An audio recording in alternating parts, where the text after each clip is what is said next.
tahun baru 2022. Semoga di tahun baru 2022 kita bisa berkarya lebih baik lagi. Oke teman-teman, sahabat tani dimanapun Anda berada, khususnya untuk para petani-petani di Indonesia, bahwa pada hari ini saya akan menginformasikan harga sawit, khususnya sawit di Kalimantan Tengah. Jadi ketika pemerintah mendorong untuk memproduksi B30, harga sawit itu mengalami lonjakan yang sangat signifikan. Yang tadinya sekitar tahun 2018 itu masih di kisaran 1000, bahkan di bawah 1000, dan para petani sawit pada saat itu pun sudah mulai frustasi dengan kondisi yang tidak jelas dan tidak menguntungkan sama sekali. Karena perlu teman-teman ketahui bahwa perawatan atau manajemen pengelolaan kebun sawit, khususnya untuk para petani individu, itu membutuhkan biaya yang sangat lumayan besar. Jadi ketika harga sawit mengalami penurunan atau murah,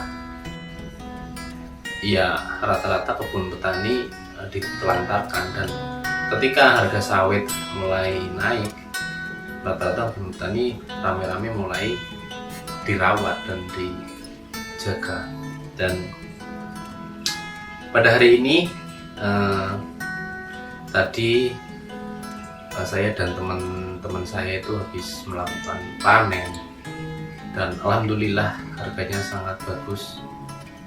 Cuman yang perlu teman-teman ketahui bahwa banyak yang berbicara atau yang membicarakan bahwa harga sawit itu mencapai 3000 sekian bang. Ya memang benar, itu kan harga di pabrik. Ketika kita hanya sebagai petani yang menghasilkan buah tidak cukup banyak, tentunya kita tidak bisa mengirim ke pabrik sendiri. Dan ketika kita harus mengirim sawit itu ke pabrik, kita juga harus melalui beberapa proses atau peraturan yang harus kita ikuti. Karena harga di pabrik itu sendiri itu berbeda-beda, dan tentunya pasti dipilah dan dipilih.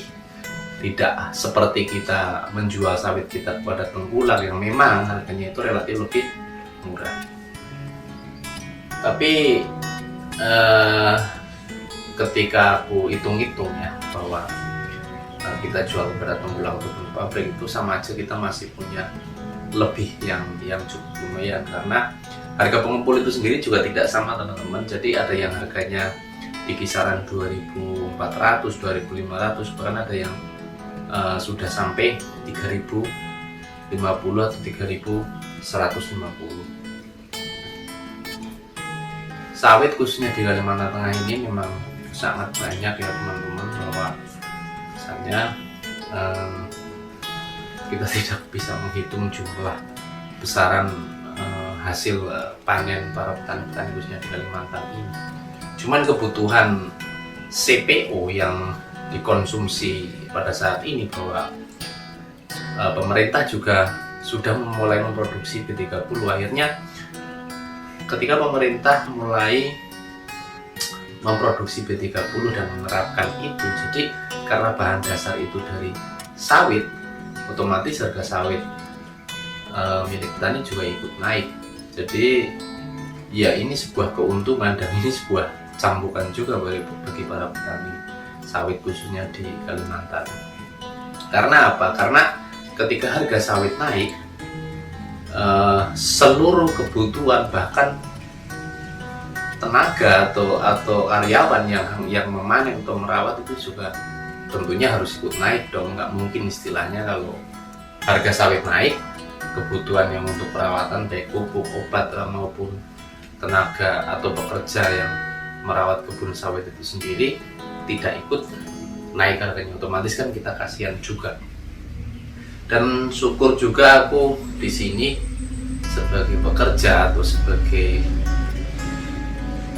orang yang bekerja di kebun sawit, tapi bukan kebun sawit milik perusahaan ya, tapi aku bekerja kebun sawit milik pribadi. Ya lumayan, jadi aku dibayar per ton itu ya variatif, ada yang 150, 180, ada yang 200, 250, bahkan ada yang 300.000. Itu tergantung dari tingkat kesulitannya medan kebun sawit itu sendiri. Nah, perlu kalian ketahui bahwa ini sangat menggembirakan dan menguntungkan baik bagi petani sawit maupun bagi pekerja sawit, khususnya yang sawit milik petani-petani di Kalimantan, ya, bukan di perusahaan, karena perusahaan mempunyai standarisasi masalah gaji untuk karyawannya itu sendiri. Dan yang perlu teman-teman ketahui dimanapun Anda berada, bahwa banyak pengepul di Kalimantan ini yang menawarkan harga sekian, bahkan dia menawarkan tidak hanya membeli produk sawitnya si petani ini, tapi dia juga menjual pupuk dan menjalin hubungan. Artinya ini adalah strategi atau statement para tengkulak untuk mengikat si petani itu sendiri agar tidak lari ke tengkulak lain. Memang cukup bagus ya teman-teman semuanya. Jadi kekayaan sawit tentunya di Indonesia ini sangat luar biasa pada saat ini, dapat membantu seluruh petani maupun pekerja khususnya di perkebunan kelapa sawit ini. Oke teman-teman semuanya, tolong yang belum puas dengan video saya pada hari ini bisa komen di bawah sini ya. Jadi entah kalian semua mau mengetahui harganya atau proses caranya, jadi nanti insya Allah aku akan buatkan video yang khususnya teman-teman minta. Oke teman-teman, selamat bekerja, selamat tahun baru 2022, dan saya ucapkan terima kasih bagi teman-teman semuanya yang sudah mensupport channel YouTube saya. Bagi yang belum, tolong di like, komen, dan di subscribe di channel Catatan Tani di video YouTube saya. Oke, Assalamualaikum warahmatullahi wabarakatuh. Salam kebajikan.